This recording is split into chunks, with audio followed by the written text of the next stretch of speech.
rendrait, Monsieur le Président, une décision fondée sur le droit, et bien sûr le droit de l'environnement. Monsieur le Président, je voudrais rappeler qu'en vertu, au regard de ce procès public, la décision à prendre jouera deux grandes fonctions, Monsieur le Président. Il fallait donner un cachet spécial à la Journée mondiale de l'environnement du 5 juin 2025. L'ONG Juriste pour l'environnement au Congo, JUREC, a tapé juste en lançant l'initiative Procès fictif en droit de l'environnement sous les thèmes « Contribuer à l'émergence du droit de l'environnement dans les universités de la RDC ». Conformément au thème de la Journée mondiale de l'environnement axée sur la lutte contre la pollution plastique, l'initiative des JUREC a été saluée par plus d'un compte tenu des crimes causés par les uns et les autres contre l'environnement et qui restent impunis mais dont les conséquences sont néfastes sur la vie des populations. Le président du conseil d'administration de Juristes pour l'environnement au Congo reste convaincu que procès fictif en droit de l'environnement en RDC tombe à point nommé. La campagne menée en ces jours vise à encourager les individus, les organisations, les industries et les gouvernements à adopter des pratiques durables capables de générer un changement systémique. Le changement systémique pour un monde que nous voulons tous viable et fiable ne se limite pas aux efforts économiques, aux infrastructures de base, à une gouvernance politique et sécuritaire. Il s'agit aussi et surtout d'un monde où l'environnement, que dis-je, notre environnement, est géré de manière durable. Et cela suscite l'adhésion de tous sans exception.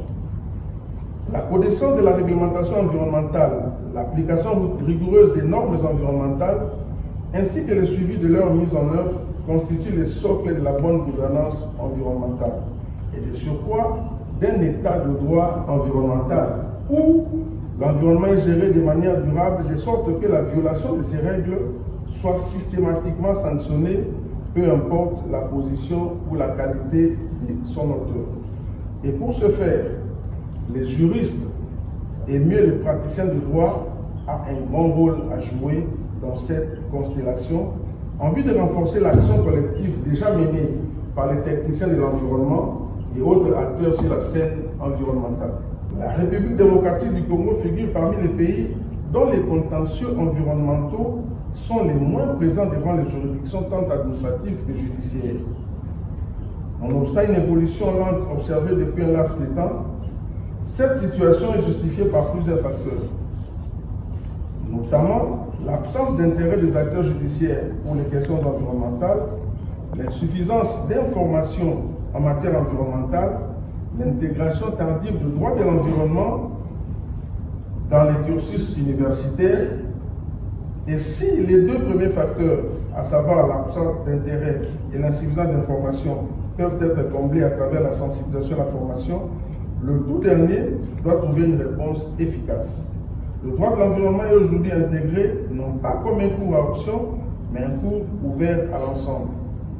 Pour résorber cette situation de méconnaissance et d'application de la loi en matière environnementale, nous sommes convaincus que la jeunesse, ici présente, constitue une composante incontournable sur laquelle il faut investir. C'est dans cette optique que l'Organisation Juriste pour l'environnement au Congo, JUREC en cycle, qui est une association sans but lucratif congolaise spécialisée sur des questions juridiques environnementales, sur les droits humains et la gestion des ressources naturelles, notamment les droits des communautés locales et des peuples autochtones, a trouvé nécessaire de mettre sur pied une initiative dénommée « Contribuer à l'émergence du droit de l'environnement par l'organisation des procès fictifs dans les universités de la RDC ». Grâce au soutien financier du cabinet DBZ Conseil, 10 universités de Kinshasa pour cette première phase ont été concernées par ces projets qui vont s'étendre à l'intérieur du pays, dont les étudiants ont répondu présents à cette initiative combien importante pour consacrer les droits de l'environnement en République démocratique du Congo. L'organisation des procès fictifs en droit de l'environnement, loin d'être un exercice ordinaire laboratoire, demeure le socle mieux, la clé d'une véritable activité de sensibilisation, formation et préparation de la jeunesse, et spécifiquement des futurs juristes, sur les véritables questions environnementales. Chers étudiants, participant à ce procès fictif, sachez une chose, en prenant part à ces activités de haute facture intellectuelle, vous avez décidé de ne plus être que des simples observateurs de la crise environnementale. Vous en devenez des acteurs conscients, des témoins et directement des conséquences désastreuses et des défenseurs acharnés des droits des populations et de préservation de la biodiversité nationale.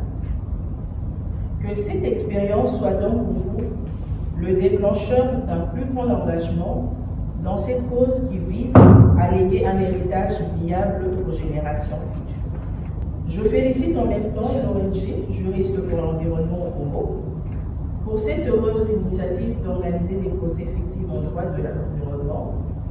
Cette activité rentre dans le cadre de ces actions d'accès à l'information environnementale, est une première dans notre pays et mérite d'être pérennisée.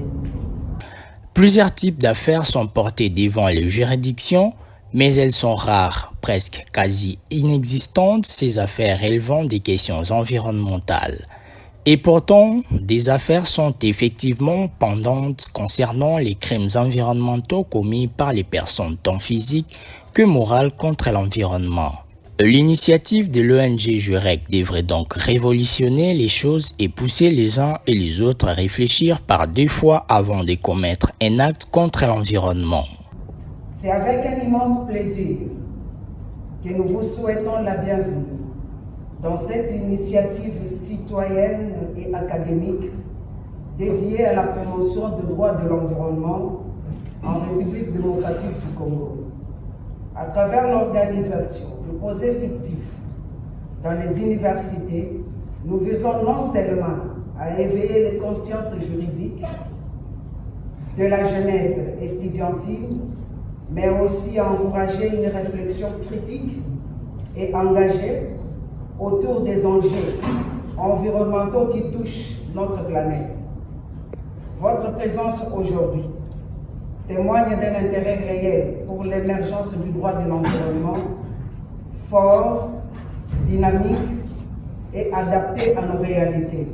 Tous, comme un seul homme, ont apprécié cette initiative des Jurec et promis un accompagnement sans faille pour que les prescrits de la Constitution en son article 53 soient de stricte application. La célébration de la journée de l'environnement, je pense, devrait être une manifestation de tous les Congolais contre la très mauvaise gouvernance environnementale qui caractérise la RDC. Le thème de la journée mondiale de l'environnement aujourd'hui, c'est lutter contre la pollution plastique. Ouais. Vous pouvez vous rendre compte qu'il y a quelque temps, notre ville a été classée parmi les villes ayant la pire qualité de l'air. Parce que, au niveau de la gestion environnementale, que ce soit dans les zones urbaines comme Kinshasa, que ce soit dans les zones minières comme les Katanga, eh ben, l'État congolais ne fait rien pour garantir aux Congolais leurs droits constitutionnels liés à l'article 53 d'un environnement sain et propice à leur épanouissement. Moi, je pense que avant de continuer à célébrer une journée, il est d'abord question que nous, citoyens congolais, et c'est pour ça que cette activité d'aujourd'hui est vraiment magique, que nous, citoyens congolais, revendiquions des gouvernants capables de nous garantir notre droit constitutionnel. La gouvernance environnementale en RDC laisse à désirer et à cause de ce relâchement institutionnel, nous avons des conséquences tragiques à tous les niveaux sur la santé des gens. Regardez l'état de notre ville aujourd'hui. Regardez la question de la gestion des déchets. Regardez la question de la gestion des forêts. Regardez les questions de sécurité alimentaire, la dégradation des terres, la perte de la nature. Tout ça sont des situations qui, malheureusement, ont des impacts graves, mais qui sont abandonnés littéralement par le système de gouvernance environnementale qui est mis en place aujourd'hui. Donc moi je dirais, oui nous pouvons célébrer les journées de l'environnement, mais d'abord commencer par des grandes manifestations citoyennes pour rappeler nos gouvernants qui nous doivent un environnement sain d'une part, et ensuite faire évoluer le concept de l'environnement vers un environnement triptyque. Ça veut dire qui participe au développement durable. Le développement durable, c'est l'équilibre entre la prospérité, l'économie, le bien-être social, la population et la planète, l'environnement. Nous ne devons pas parler de l'environnement comme un élément isolé, nous devons parler de l'environnement comme une partie d'une triptyque dont la gouvernance est le siège. Donc, il faut que la célébration de l'environnement devienne un acte de renouveau citoyen, de renouveau en matière de conscience publique, de renouveau en matière d'orientation institutionnelle, mais que petit à petit, grâce à chaque célébration, nous rappelions que l'environnement c'est notre principale richesse et que c'est cette richesse qui doit sortir les 120 millions de Congolais de l'extrême pauvreté. Cette initiative va révolutionner quelque chose de fondamental. S'il y a de la négligence institutionnelle, si un privé peut s'élever aujourd'hui, faire ce qu'il veut, un pousse-pousseur vient, il prend vos déchets, il les jette dans la rue, c'est parce que le droit environnemental n'est pas appliqué. Et je pense que ce projet de procès fictif va créer une génération de jeunes conscients des droits environnementaux. C'est un droit humain de vivre dans un environnement sain.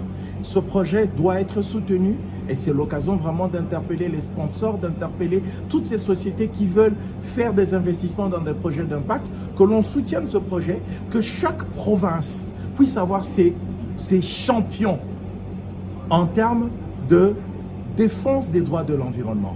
Ici, quand je parle de la défense des droits de l'environnement, ça veut dire des magistrats qui savent juger des questions environnementales, des avocats qui savent défendre des questions environnementales, de communautés conscientes de leurs droits environnementaux, mais au-delà de ça, que notre maturité dans les questions de droit s'aligne aux enjeux mondiaux de l'économie environnementale, de la bioéconomie, de l'économie durable, de tout cet écosystème économique qui émerge aujourd'hui et qui devient décidément la vision du monde de demain. À la nouvelle génération d'avocats, les participants ont recommandé de se tourner vers les aspects environnementaux de leur métier d'avocat, aux côtés d'autres affaires traitées dans les cours et tribunaux, d'être de vrais avocats passionnés de l'environnement et se spécialiser dans les secteurs. L'intérêt se situe à deux niveaux. Le premier, c'est que c'est en raison du caractère symbolique de la journée de ce jour. Comme vous savez, ça symbolise le droit de l'environnement, le 5 juin. La deuxième symbolique, c'est une symbolique totalement existentielle. C'est que nous avons tous conscience maintenant que la problématique de l'environnement est une donnée qui est désormais liée à la survie à la fois des humains et de la planète. Donc il est important pour nous de pouvoir accompagner cet événement, d'autant plus qu'on s'adressait cette fois-ci à des jeunes étudiants à qui on devait inoculer la passion de l'environnement pour qu'ils en soient les défenseurs demain. À l'issue d'un procès fictif qui nous a été servi dans la salle, et je les ai exhortés à intégrer la dimension existentielle en tant qu'avocat des causes, dans la défense des causes liées à l'environnement. Parce que comme vous savez, le geste lié à la défense d'une cause environnementale peut être insignifiant, puisque fait à Kinshasa, mais pris collectivement sur l'ensemble du pays et dans le monde, ça peut vraiment booster la problématique de manière à ce que les attentes soient tenues. Et aujourd'hui, le droit de l'environnement, c'est une norme, c'est une discipline à laquelle il faut effectivement adhérer. Et à côté de l'environnement, il y a plusieurs autres disciplines qui interagissent et peuvent permettre aux jeunes, aux étudiants, aux apprenants, de créer un nouveau domaine de création de la richesse. Parce que nous autres, qui sommes d'une certaine génération, c'est le droit privé, les obligations, le droit immobilier, on tourne dans ça. Or, le procès est en train de démontrer qu'on peut avoir des contentieux différents. Des contentieux sur la santé des sociétés, sur la gestion des eaux, ainsi de suite. Et moi, j'encourage cette activité pour qu'elle puisse rester pérenne. Généralement, ça commence bien à un moment, les bailleurs vont partir, on pas des bailleurs, vont partir, on n'aura plus l'argent, on peut se fatiguer. Je souhaite que le DCA puisse continuer maintenant dans sa page, ça ne s'arrête pas. Notre pays, parce qu'ils aiment bien utiliser ce terme de pays solution. Parfois je suis d'accord, parfois pas d'accord avec ça.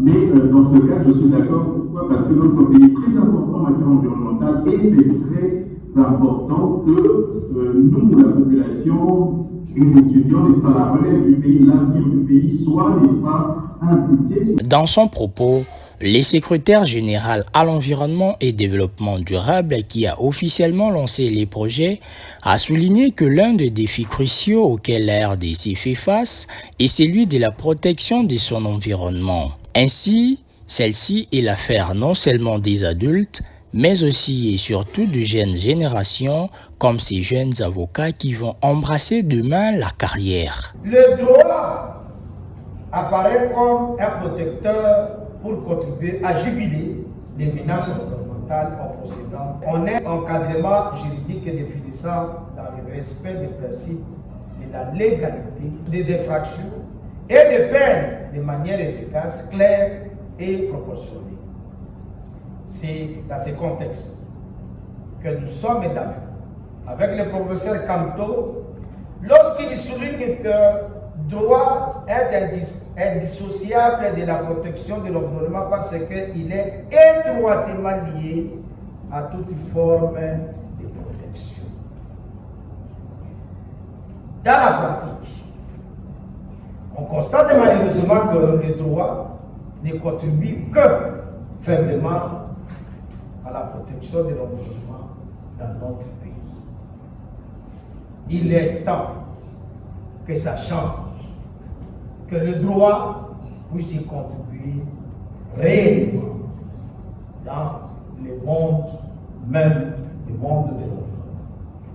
C'est dans cette perspective que le procès fictif en droit de l'environnement a pour objectif, et Maître Lakakou l'a dit, au sein des universités, de sensibiliser les étudiants en droit et à l'actualité d'une manière qui ne doit plus être considérée comme une nouvelle, dans la mesure où elle existe depuis environ plus de 50 ans.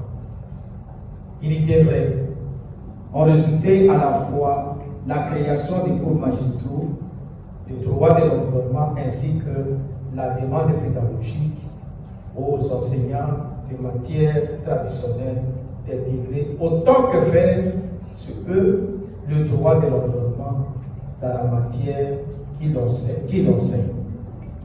À défaut d'enseignement de droit de l'environnement sur place, les étudiants en droit devraient être mieux informés et incités à s'inscrire aux mécanismes qui contribuent à la dotation des connaissances sur le droit de l'environnement.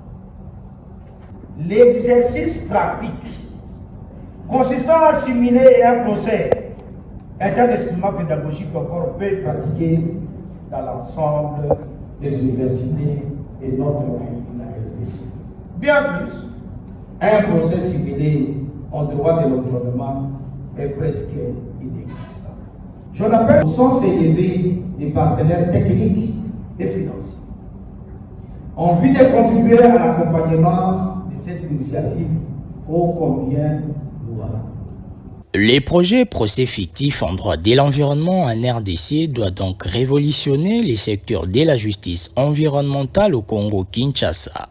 La nouvelle génération devrait s'en approprier pour éviter que les crimes environnementaux ne restent impunis en RDC. La célébration de la Journée internationale de l'environnement le 5 juin de chaque année est un moment important et très crucial pour la planète. C'est pas un moment de fête, de joie, mais c'est un moment de réflexion. C'est un moment de remise en question où l'humanité se remet en question sur le défi de la gestion de l'environnement, de la gestion des déchets, ainsi de suite.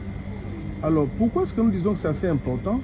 Parce que, par exemple, le thème retenu cette année, c'est un monde où le plastique doit disparaître. C'est en fait un message qui est interpellateur. C'est un message qui nous ramène à la gestion des déchets de manière globale, à la gestion de l'assainissement. C'est comme ça que nous pensons que c'est une occasion propice qui est offerte à l'humanité, particulièrement à la RDC, de réfléchir sur des stratégies, sur des mécanismes pour voir comment endiguer ces fléaux, comment combattre non seulement les plastiques, mais comment assainir les milieux, Nous vivons aujourd'hui dans un monde ou dans une capitale où il n'est un secret pour personne que la gestion de l'assainissement pose un problème. Il faut travailler sur les cadres juridiques, il faut renforcer les cadres juridiques, il faut renforcer le contrôle, il faut renforcer les sanctions. C'est comme ça que nous pensons que c'est aussi un moment de réfléchir pour voir comment assurer que le pouvoir judiciaire joue son rôle dans la protection de l'environnement. Et l'organisation d'un procès fictif aujourd'hui avec les universités, c'est un exemple assez patent pour démontrer qu'au-delà des efforts qui sont fournis, ça et là, de la mobilisation des financements, de la ratification des différents traités internationaux sur l'environnement, de la promulgation de lois, de la nomination des acteurs, ainsi de suite, il y a un besoin d'assurer le suivi de l'application de tous ces textes.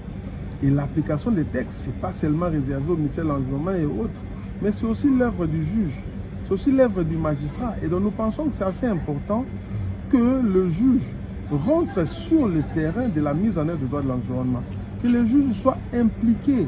Et pour qu'il soit impliqué, il faut une meilleure préparation. C'est pour ça que nous avons pensé à la jeunesse, nous avons pensé aux étudiants en droit pour qu'ils s'habituent sur les questions environnementales, pour qu'ils s'habituent sur les questions de droit de l'environnement et une fois sur terrain, qu'ils soient des véritables acteurs pour faciliter la mise en œuvre du droit de l'environnement. Cette situation du procès d'une affaire en justice concernant la pollution par une industrie en dit long. Le tribunal appelle l'affaire inscrite sous RCE 01 en cause Nestlé Nyongo, demandeur contre la société Kitoko SARL défenderesse. Et pour ce faire, Monsieur le Président, vous avez un grand rôle. Vous avez à la fois de lourdes responsabilités, une charge qui pèse sur vos épaules, Monsieur le Président. On vous saisit pour une matière assez spécifique. Bien qu'étant suffisamment réglementé, on est risque. Mais on constate aussi que, ça soit du côté de la population, aussi bien que des praticiens du droit, la matière demeure très peu connue. Merci votre honneur pour la parole. C'est le président du tribunal pour la composition de ce Jacques de la loi. Vérifiant la saisie du tribunal, il dit au dossier un exploit puisse avoir des risques sur l'environnement, pour minimiser les impacts de l'activité sur l'environnement, Monsieur le Président. Et donc, nous sommes persuadés que vous prendrez une décision qui visera... En définitive, cette initiative de l'ONG Jurec devrait également stimuler les étudiants en droit des universités congolaises de s'intéresser aux questions cruciales du changement climatique, de la pollution, de la biodiversité, de la déforestation, de la faune et autres dont les crimes sont restés impunis jusqu'alors. Le procès fictif en droit de l'environnement, c'est une contribution des Jurec à l'émergence du droit de l'environnement. Parce qu'aujourd'hui, les questions environnementales sont des questions émergentes qui touchent à tous les secteurs. Et sur les secteurs de l'économie, du social et autres, le droit de l'environnement est présent. Alors, si le droit de l'environnement est présent, il faut préparer les acteurs à cela. Et nous avons fait un constat selon lequel la plupart des étudiants qui sortent de la faculté de droit n'ont pas de notion de base du droit de l'environnement. Il aurait fallu réfléchir pour voir comment endiguer cette situation. Nous avons mis en place le procès fictif comme étant un projet pour répondre à cette question de sensibilisation, d'accès à l'information en matière environnementale pour les étudiants, mais aussi une question de les permettre d'être sur le bain, de voir comment est-ce qu'ils peuvent jouer un rôle actif dans la protection de l'environnement. Tenez aujourd'hui, plusieurs conventions internationales sont en train d'être discutées. Bientôt, nous aurons une convention sur les plastiques. Mais il faudrait que les juristes soient impliqués sur ces choses. Et pour qu'ils soient impliqués, il faudrait qu'il y ait quelqu'un qui le bouge. Alors nous avons pensé en tant qu'organisation spécialisée sur les questions de droit de l'environnement, d'organiser, de mettre en œuvre ce projet, de sensibiliser les étudiants, de les impliquer pour qu'ils jouent un rôle actif sur les questions environnementales. Le principe est que l'État lui-même a ratifié les conventions internationales, notamment la Convention internationale sur les changements climatiques. L'État lui-même a transposé ces dans son arsenal juridique, nous a donné une constitution qui garantit ce droit-là. À chaque fois qu'il y a un droit, il y a des obligations. Ce qui veut dire qu'en cas de violation de ce droit, ce n'est pas seulement l'État qui engage sa responsabilité, c'est aussi les particuliers. C'est les sociétés qui déversent des déchets usés, qui causent des maladies. C'est la population, c'est les petits peuples aussi. Donc le procès en droit de l'environnement, ce n'est pas un rêve, c'est une réalité. Maintenant, il faut travailler pour y arriver. Autant qu'il y a des procès en matière pénale, en matière financière, ainsi de suite, il y aura également des procès en matière de l'environnement. Pour y arriver, il faut préparer les acteurs. C'est ça l'objet, effectivement, de ce projet. Paris gagnait donc pour l'ONG Juristes pour l'environnement au Congo dans le lancement de cette initiative grâce au financement du cabinet DBZ Conseil avec l'appui du CIEDD, des cabinets Capuya, LM Conseil Law Farm, du CEDEC et d'Environ News. Procès fictif en droit de l'environnement en RDC, c'est donc parti pour que la justice soit faite à l'environnement et à tous ceux dont le droit de vivre dans un environnement sain est bafoué.